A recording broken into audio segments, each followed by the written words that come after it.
এটা হচ্ছে আমাদের হোটেলের রুম, হোটেল অর্কিড রিসোর্টেল।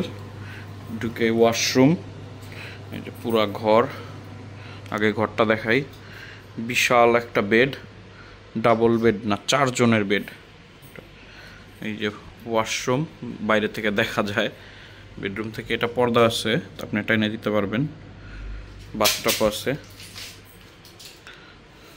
একটা বড় টিভি, একটা মিরর, তারপর এই যে চা কফি দিছে, পানি এটা আমি কিনছি, টাওয়াল।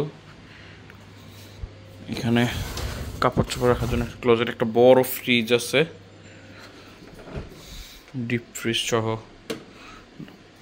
কিছু, প্লাস একটা হচ্ছে এই যে ওয়াশরুম, শাওয়ার জেল, শ্যাম্পু, আর কি দিছে, shower cap, cotton bud, commode, plus একটা বারান্দাও আছে। বারান্দার ভিউটা সুন্দর। যে এটা হচ্ছে 6 সানসাবাই, একদম বরাবর যে ওইটা হচ্ছে বাংলা রোড ওয়াকিং স্ট্রিট, ঠিক সেইটার অপোজিটেই 6 সানসাবাই। তো এই রোডটা আমি থাকার জন্য প্রেফার করি, কারণ একদম বাংলা রোডের সাথেই। গতকালকে আমরা ওই ব্লু বিল্ডিংটাতে ছিলাম, ওই যে ওইটাতে, হোটেল সামার ব্রিজ। ওইটারও রুম ভালো ছিল, বাট ওইটা একটু এক্সপেন্সিভ, প্লাস একটু পুরাতন বিল্ডিং, অনেক আগে, এর জন্য ওইটা থেকে শিফট হয়ে এইটা আসছি।